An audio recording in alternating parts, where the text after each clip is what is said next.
দয়াল গিরে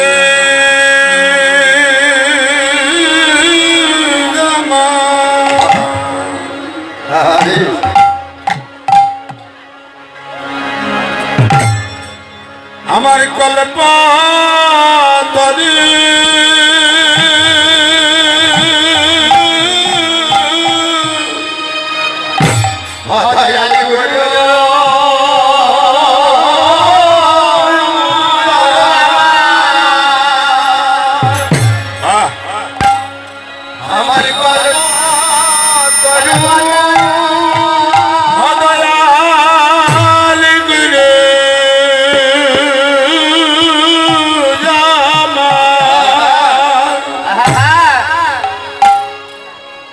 আমার কল্পা তরি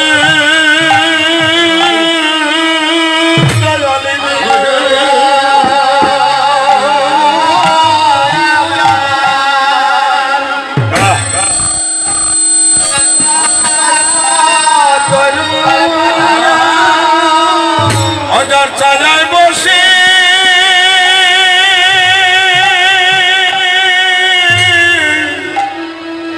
আমি জনমে জুড়াই দিলু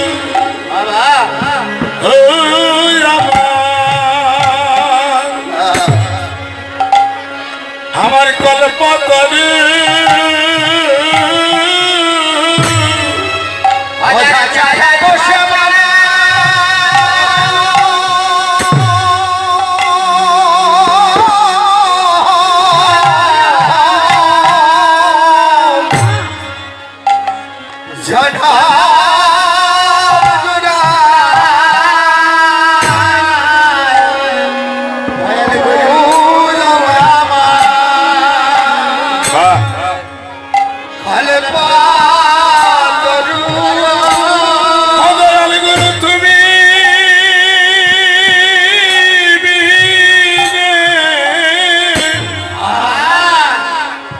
আমার আর কে আছে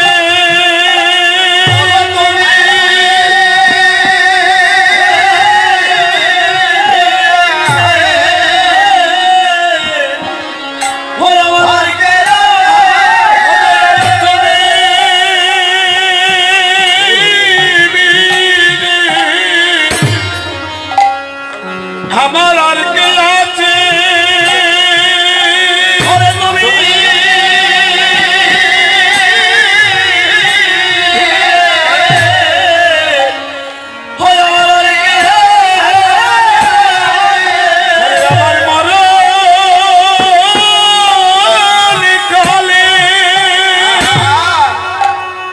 কৃষ্ণ নাম শোনাতে আগে তুমি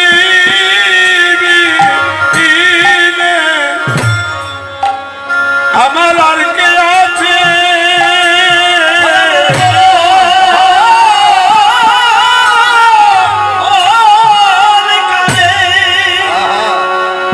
কৃষ্ণ নামে শোনাতে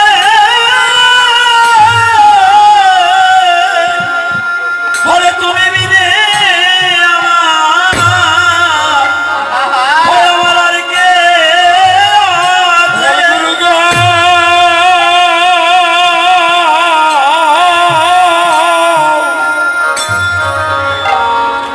তুমি জন্মে জন্মে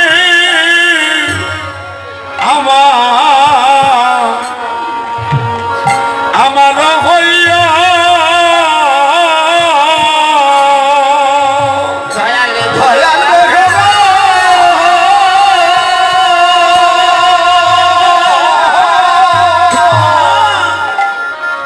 তুমি জন্মে জন্মে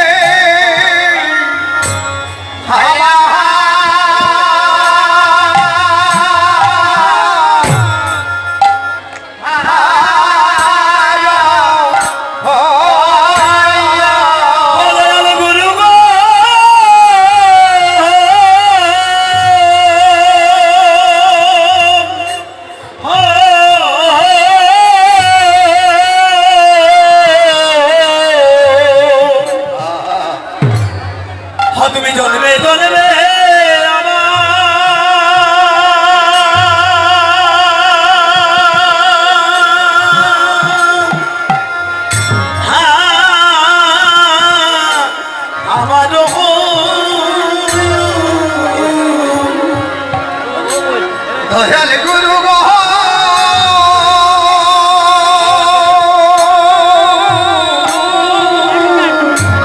ডেকোরেটার্সের কর্মীদের বলছি আপনার জেনারেটরের কর্মীদের পাশে চলে যাওয়ার জন্য, কারণ ওইখানে আপনাদের সাথে একটা দরকার আছে।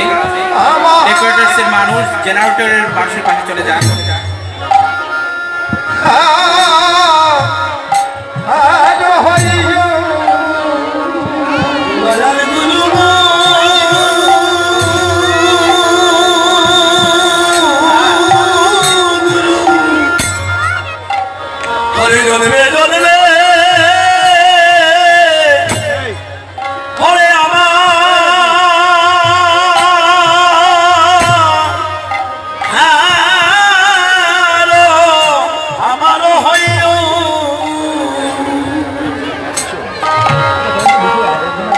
তুমি সেদিন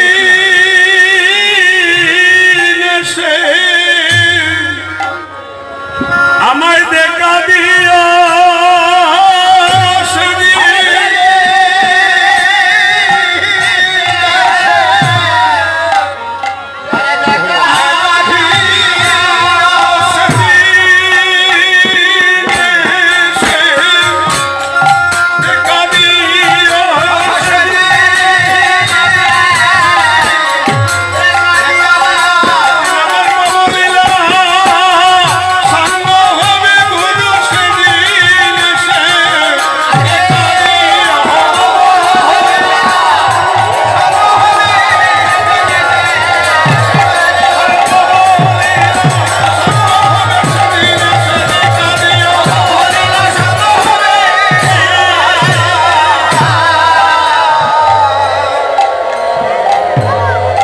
শ্রী গুরু চরণে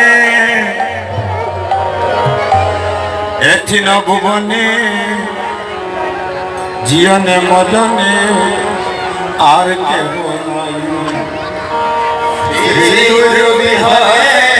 উপস্থিত আজকে সবার সজ্জন মন্ডলী, উপস্থিত আমার গৌরগত প্রাণ ভক্তবৃন্দ, উপস্থিত আমার শ্রদ্ধাভাজন গুরুজন, উপস্থিত হয়েছেন আসলে আমার মাতৃমণ্ডলী। সভাকার চরণে সুসেন বৈদ্য দলের পক্ষ থেকে আপনাদের শ্রীচরণে জানাই আমার শত শ্রদ্ধা প্রণাম।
গুরুয়াদি মূল মূলে করিও না ভুল, মূলে ধরিয়া তারে ডাকো না রে ভাই। গুরুয়াদি মূলে করিও না ভুল, মূলে ধরিয়া তারে ডাকো না ভাই।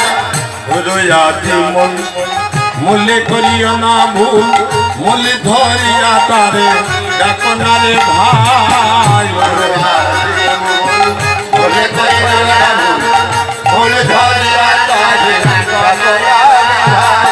মূল ধরিয়া তারে ডাকো না রে ভাই। দয়াল শ্রী গুরু বিহনে এটি ভুবনে জীবনে মরণে আর দেহ নাই।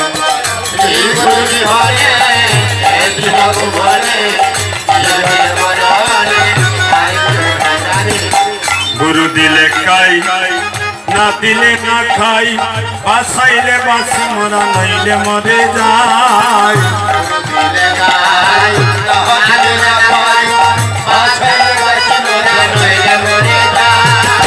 গুরু দিলে খাই না দিলে না খাই, বাসাইলে বাসি মরা নইলে মরে যায়।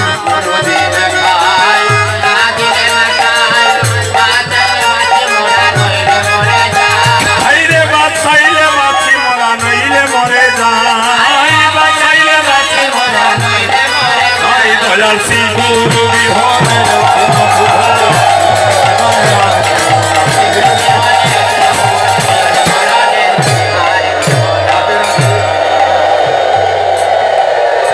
আজকে সুধী ভক্তমণ্ডলী,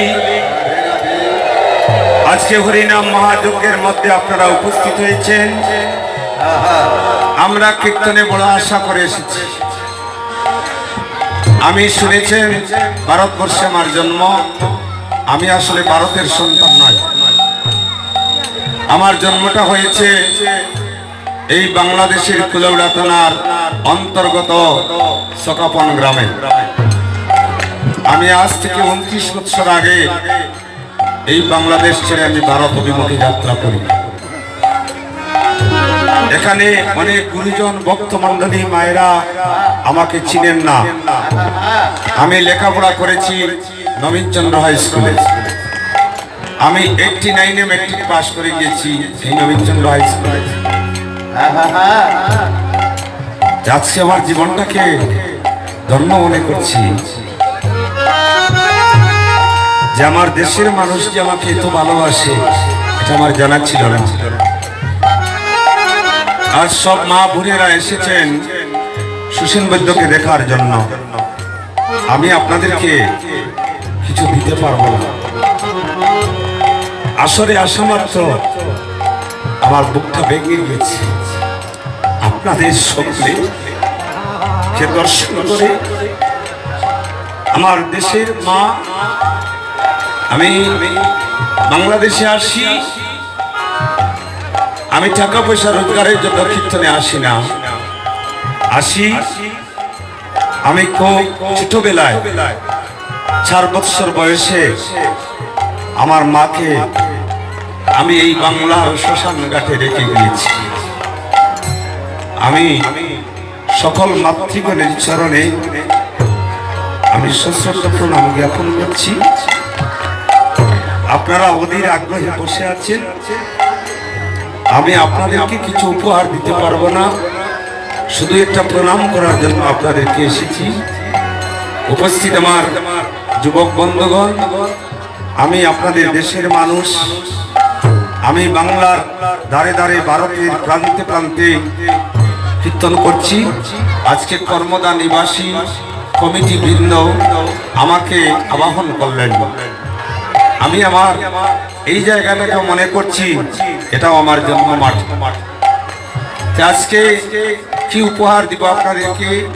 আজকে আমরা ভগবান শ্রীকৃষ্ণের হীরাগুষ্ঠ লীলা আপনাদের কাছে উপহার দেওয়ার চেষ্টা করব।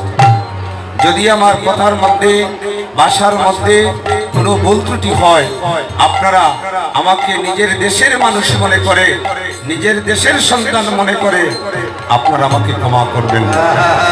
এই বলে আজ আমরা পূরবের ভাব দ্বারা সেই গৌরহরি আজকে অবতরণ করছেন আপনাদের সেবা আসনে। এত সুন্দর মনোরম আসর আমি সিলেটের বিভিন্ন প্রান্তে কীর্তন করেছি, এমন আসর আমি কোনোদিন দেখি নাই।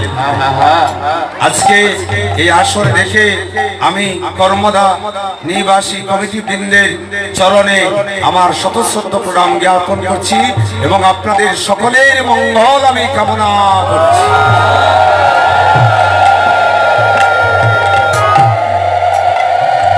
আজ কেন রে গোরা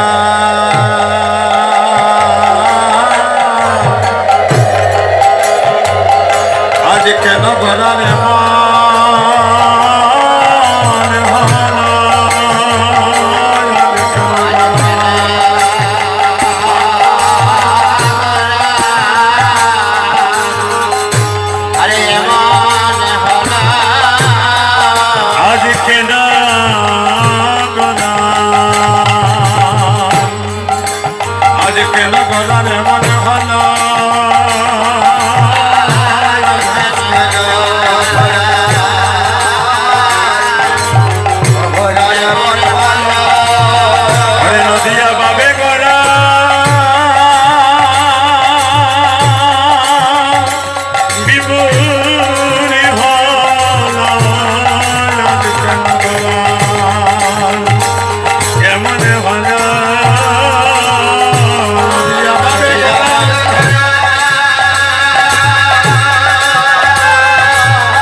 কেন গোনা আজ কেন গোনা রে মা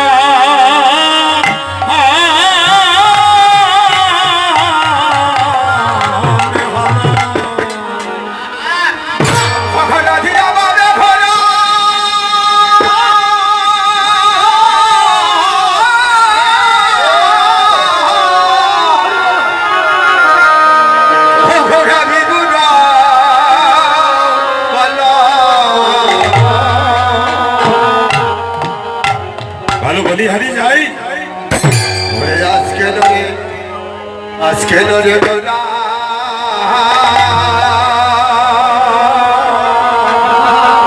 বাবা এমন হলো হসবে প্রেমানন্দে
ভাবে গৌরী গুরু হলো যে কীর্তনে আমরা বড় স্বাদ করে এসেছি এখানে আমরা কিছু দিয়ে যাব আর কীর্তন থেকে কিছু নিয়ে যাব এত ভক্তগণ যখন এসেছেন একটা বস্তু তো আমরা কীর্তন থেকে নিয়ে যাব কীর্তন শব্দের অর্থটা কি আগে জানতে হবে এখানে যে আমরা কীর্তন করছি তার মূল উদ্দেশ্যটা কি কীর্তন শব্দের অর্থ হচ্ছে যেখানে বসিলে জীবের অচৈতন্য মন থেকে চৈতন্য প্রেমের প্রকাশ পায় সেটাই হচ্ছে কীর্তন আজকে আমরা কীর্তনে বসেছি উপস্থিত আমার মা বোনেরা আমাকে দুটি কথা বলার সুযোগ দিবেন বাড়িতে গিয়ে রাত্রিবেলা বালিশের সঙ্গে শুয়ে শুয়ে কথাগুলোকে চিন্তা করবেন তবে উচ্ছৃঙ্খল মন নিয়ে কিন্তু কীর্তন শ্রবণ করা যাবে না একটা সুস্থির মন মানসিকতা নিয়ে বসবেন গগনে কিন্তু বেলা নাই গগনের বেলাটা বহে যাচ্ছে এটা গগনের বেলা নয় এটা হচ্ছে আপনার জীবনের বেলা আপনার ধীরে ধীরে বেলাটা চলে যাচ্ছে আপনি কার দিকে চেয়ে আছেন হরিনাম কীর্তনে এসেছি একটা বস্তু দিয়ে যেতে হবে আর একটা বস্তু নিয়ে যেতে হবে বলবেন আমরা কি দিয়ে যাব আর কি নিয়ে যাব এমন কিছু দিতে হবে না আপনার বিষয় সম্পত্তি আর এমন কিছু নিতে হবে না লক্ষ লক্ষ বোঝা তবে মায়েদেরকে প্রার্থনা করছি আপনারা কেউ কারোর সঙ্গে গল্প করবেন না আপনারা বসে বসে কৃষ্ণ কথা শ্রবণ করুন দেখবেন আজকে একটা অমূল্য সম্পদ নিয়ে আপনাদের কাছে এসেছি একটু সুযোগ আমাকে দিতে হবে আপনারা আমি জানি আপনারা গ্রামের অবলা সরলা মায়েরা আপনারা অনেক আপ্লুত হৃদয় নিয়ে এই সেবাশ্রমণে এসেছেন এই মানব জনমটা ধীরে ধীরে চলে যাচ্ছে আপনার বেলাটা অস্তমিত প্রায় এটা গগনের বেলা নয় চেয়ে দেখুন নদীর পারে হকত হইতেছে রে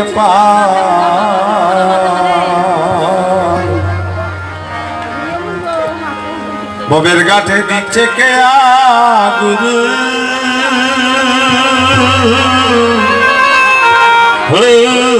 কর্ণ কর্ণদার কথা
তোমার বেলা নাই রে আর, বেলা নাই রে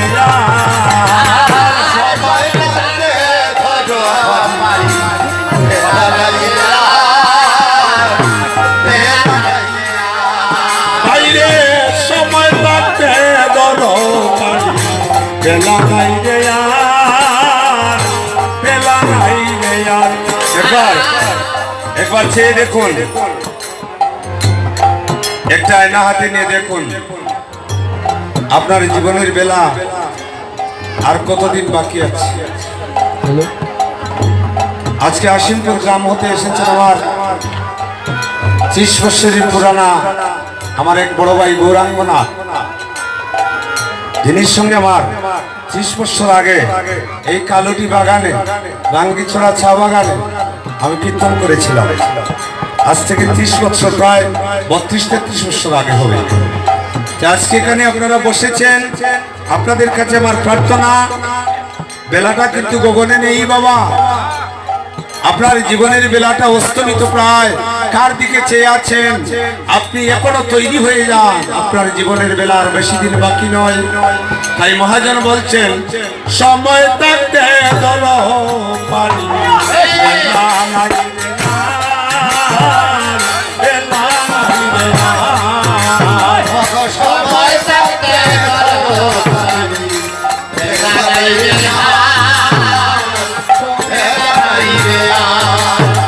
আমরা যেদিন মাতৃগর্ভ সিন্ধু কারাগারে, যেদিন আমার ভাই বন্ধু আত্মীয় স্বজন কেউ ছিল না, মাতৃগর্ভ সিন্ধু কারাগারে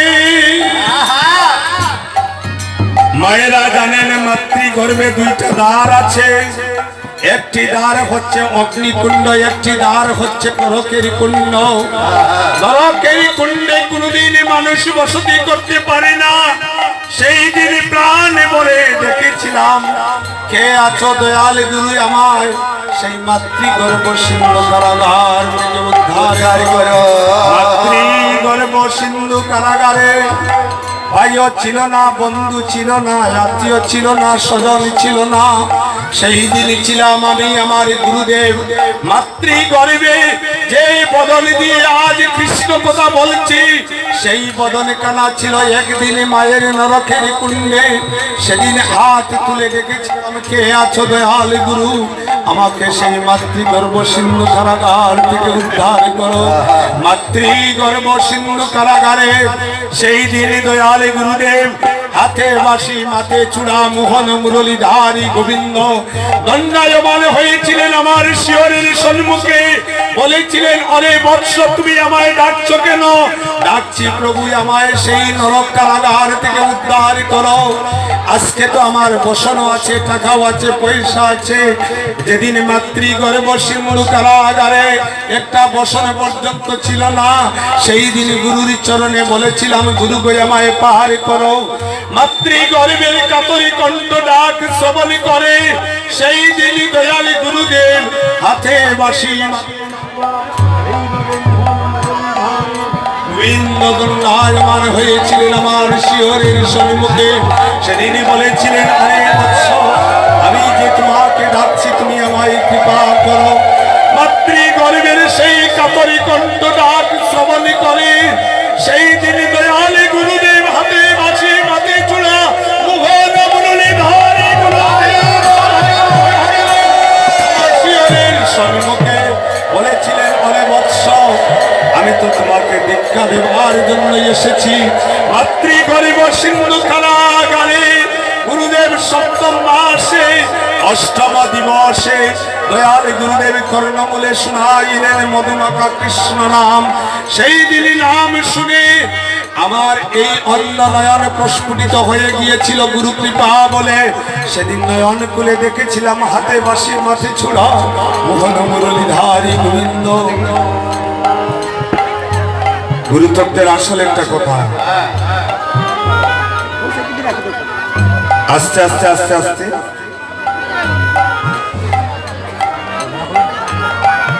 মাতৃগর্ভের গুরুদেব যেদিন দীক্ষা দিয়েছিলেন সেই দিনটা কোন দিন ছিল বাবা? আজকে পদাবলী কীর্তনের মাধ্যমে আপনাদের কাছে দুটি কথা বলার জন্য এসেছি, কথাটা শুনবেন। মাতৃগর্ভ সিন্ধু কারাগারে দীক্ষা হয়েছিল সেই দিন ছিল সপ্তম মাস আর অষ্টম দিবস। সপ্তম মাস আর অষ্টম দিবসে দয়ালী গুরুদেবী কর্ণমূলে যখনই দিলেন মধুমাখা কৃষ্ণ নাম, নাম শুনে আমার সেই তাপিতঙ্গ শীতল হলো। মাতৃগর্ভ সিন্ধু কারাগারে গুরুদেব দীক্ষা দিয়ে বললেন, আপনারা কেউ কথা বলবেন না, আস্তে আস্তে আস্তে আস্তে আস্তে, রাধে রাধে। আপনাদের কাছে আমার সবিনয় প্রার্থনা। কীর্তন জীবনে আপনারা অনেক শুনছেন, তো আজকে সুসেন বৈদ্যের কণ্ঠে দুইটা কথা শুনে যান। শিশুকাল থেকে আজ আমার কীর্তনের বয়স ৩৭ বৎসর। আমি কিছু শিখি নাই, আমি কিছু জানি নাই, কিন্তু আমি কর্মদায় এসেছি যশ প্রতিষ্ঠার জন্য নয়।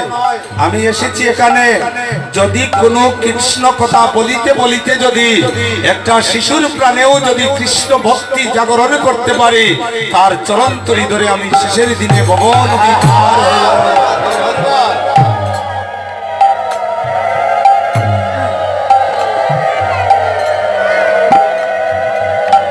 মাতৃগর্ভে যেদিন গুরুদেব দুটি হাত পেতে বলেছিলেন আমার দক্ষিণা দাও, সেদিন আপনারা কি দক্ষিণা দিয়ে এসেছিলেন? সেই দিন বলেছিলেন, দয়াল গুরু মাতৃ